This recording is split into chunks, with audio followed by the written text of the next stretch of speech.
Hello there, this is Cookies. I've got turn 65 of EA Abysia. Um, got most of our turn in here. Our turns are pretty simple. We did empower our Golem in Astral. The intent was to cast Stellar Focus this turn just to kind of fill up the global list. But we found out that we can't cast it in a cave, so I need to move this guy out of the cave, so I'll be teleporting him out. Then we also got our new Golem. We continued getting hit by magic phase attacks, although we might be responding to a Zabalba raid here. Yeah, so we did Send Lesser Horror, and we got a few Belly Maws, so they're taking care of some of this PD. And then we've got some Demon Locusts, another cast, raiding us in Ashlands.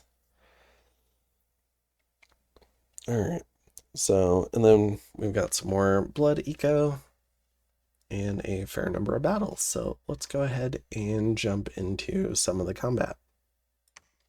In Summerlands, alright, maybe I do this from this screen. Got a Wraith Lord, got a Kohen. We can see if the Wraith Lord has any gear. Most people don't gear their Wraith Lords. Yeah.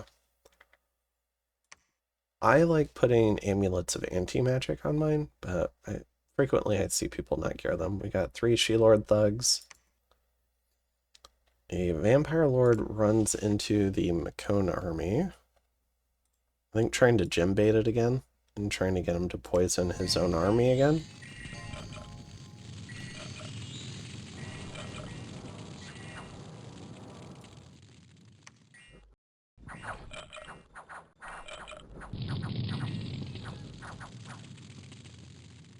So this guy's just jumping right in. He's got Iron Will, so 20 MR.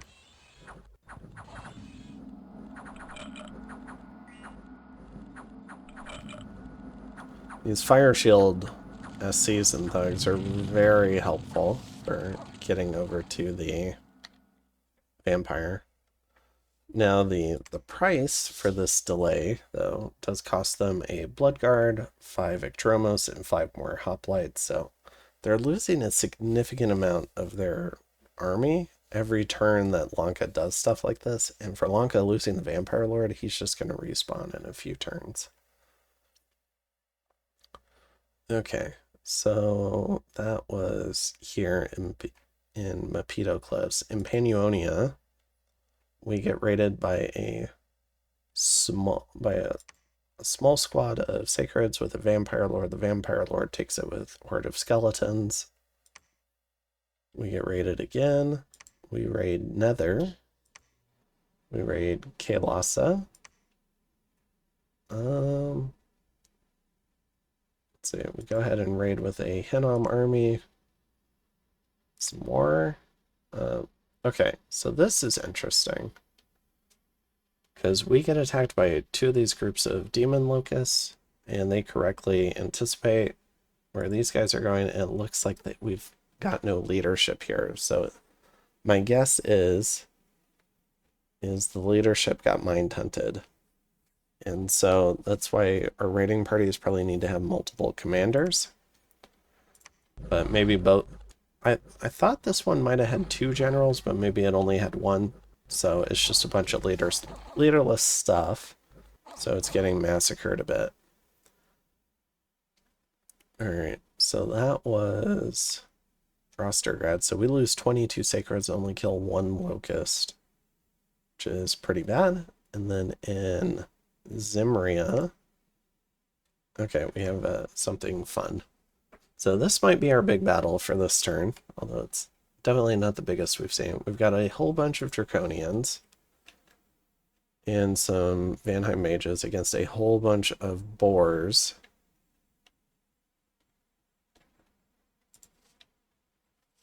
Alright.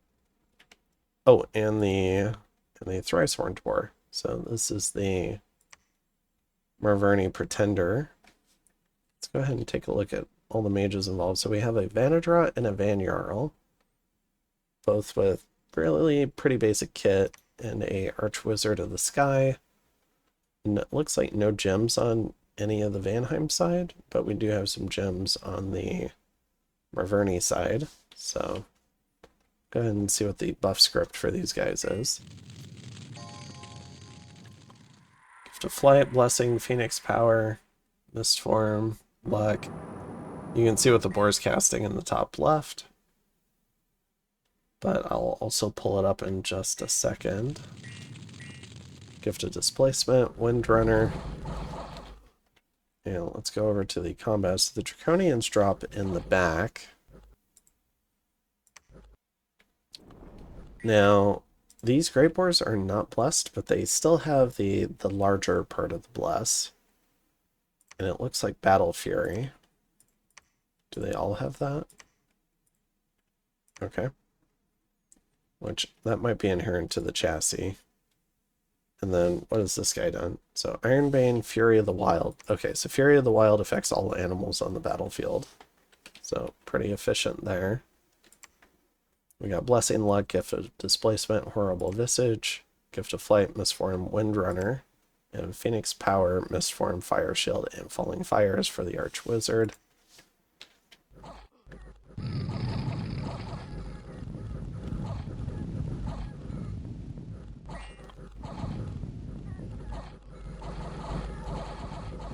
So the Draconians and Great Boars just trading right into each other.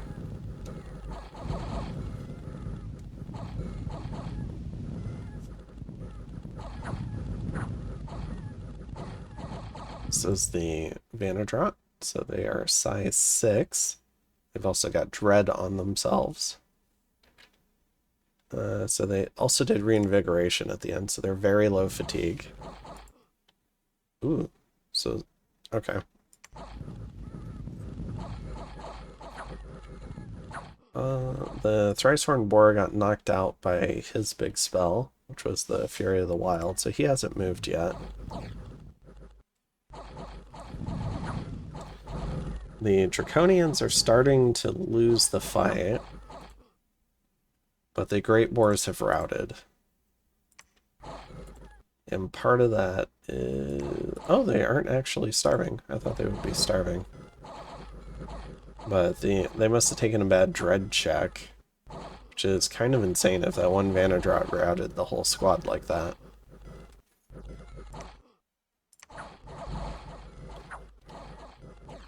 So, Vanheim sending this squad packing. Alright. So here we see 57 Draconians go down, and looks like 3 to 5 of the mounted herdmen. The Vanadrot and Van Jarl each picked up a few kills. Archwizard of the Sky didn't do much except sit in the back. And they took out 265 Great Boars. Now, I guess this wasn't in Marverni Dominion, because the Great Boars weren't blessed, but they did have part of their bless, which was the larger. Okay, and then we've got a couple of events. So we got some gems, which is nice. One of our warlocks died from disease. That is a mismanagement of my blood hunting. Can we still blood hunt here? Okay, so I'm actually going to move this guy over, and we're going to have him blood hunt here. So I must not have noticed and gotten that guy separated out. I mean, there is a disease healer here, but she must have just not caught up to him.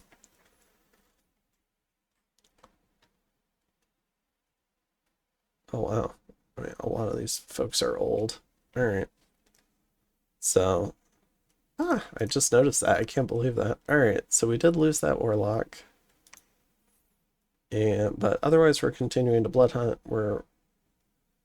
This turn, in terms of foraging, we're going to risk a fair amount of foraging here. So we're going to go ahead and try to make a Bloodstone, Armor of Twisting Thorns. We're going to make a full Nature Booster kit. So a Moonvine Bracelet, Thistle Mace. We're going to make a full Thug kit out of Water Gems. So Boots of Quickness, the helmet, the armor. We're also going to try and risk making a hammer. Sword of Swiftness, skull staff, and still making some blood stuff. But yeah, definitely trying to get some useful forging in there since it's been a turn. Now, what I anticipate was that was a turn where the Baratos team was pulling blood slaves again to put corruption back up. So we could, I could see a fair number of these mages dying, but we do have our dome here, and part of me wants to test how well this dome works. It does say 60% protection from horrors and 30% against doom horrors. So I'm hopeful we'll get some protection here.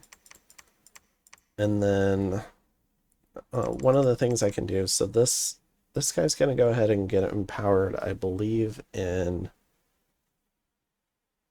what am I empowering him in?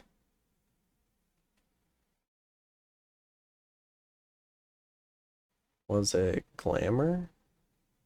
I think I'm empowering him in Glamour, so I can do Void Pattern Labyrinth, which is another dome that protects against horrors.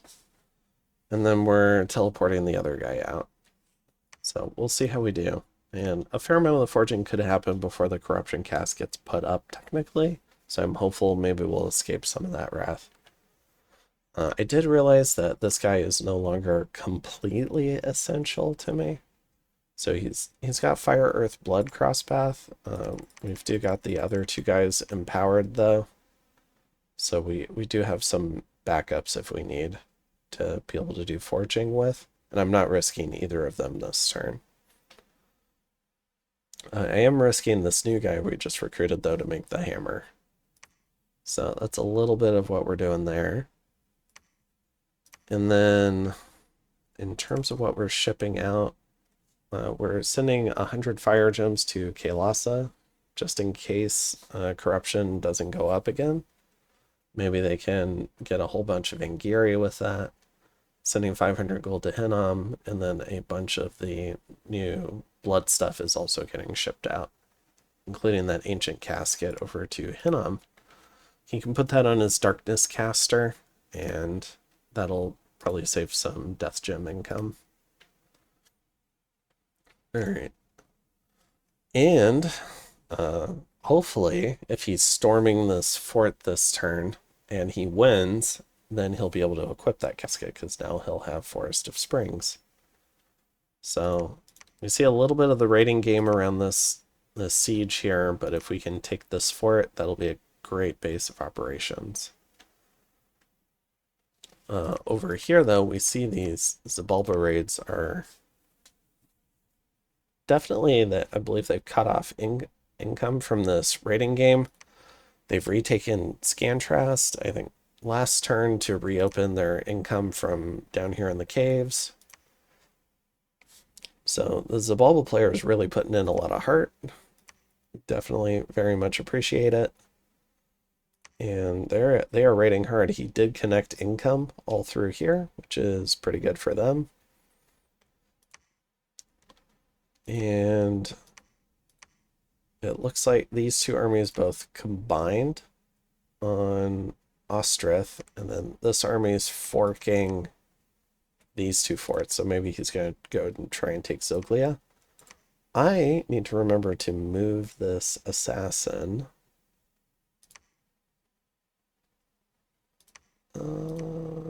But what I think I'll actually do is, in case he... I don't know that he'll try to raid this fort. It's very dangerous to mind hunt Kailasa forts because, you know, it's pretty trivial for them to get Yogi in here. It's actually got a Kanara.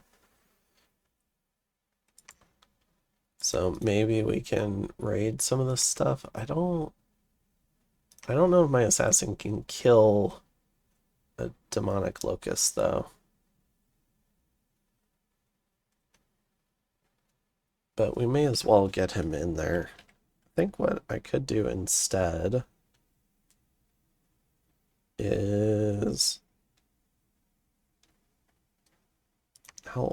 he has horror marked. So I think we would just want to use this guy. So I think we'll try to support Hinnom's push and come down here and see if anything pops up here. Or we could kind of, yeah, we'll go here because we probably won't get patrolled out here. All right. We're continuing to do a little bit of site searching out here. This desert, we haven't really site searched it. Other people might have, but we haven't. And we did find a lot of fire income with our fire search. So we're going to continue looking around. We're going to try to bowl of blood at this turn. Just still hoping for a wasteland blood discount site. Hoping against hope. Because that would be huge for Hinnom. And we've got a scout here to receive this fort because we were thinking about trying to recruit a couple of sorcerers of the sand to get some more capacity for air site searching, but also air forging online. And I think that's it. It might also be good to get one or two of these adepts as well, because we can plug them into communions and they can do fire magic. But they're not as essential. We can do fire magic plenty well without communions. All right, so I think that's it for, well, no, we're only at 16 minutes, but it's the current turn, so I'm not sure what else I would show you guys. Let's see, so we see the push up here, we see a Pangea army now, combined, and the TNG army. Or maybe this is just TNG, but Pangea owns the province. We're going to start heading north a bit. So Ubar's up here. So may as well start making our way over there to see if they try to put Ubar under siege. We see another counter raid by Muspelheim on this Mictlan fort. This Makona army has moved on to the Baratos throne. And then the huge Baratos army is still marching north, probably heading towards this Nidus of Power, which provides a thaumaturgy bonus. So, yeah, I think that's it for this one. We're still trying to... I believe we've defeated the major armies for all three of these factions now on their home turf. We still see the Draco Lion here, but we need to get a move on. So the more forts we take in this area, the more control we can exert, and then we can start really consolidating and pushing. So, because we're going to have a little bit of a slog down here in Zabalba's cave system. So we'll want to take care of some of that. And then also trying to eliminate, if we can start eliminating players out of this team, then that would also help. Yeah, because it'll remove capabilities from their team. So it'll just make things easier, and then we can start collapsing on the remaining players. All right, so I think that's it for this one. And I will go ahead and see you guys in the next one. Have a good one.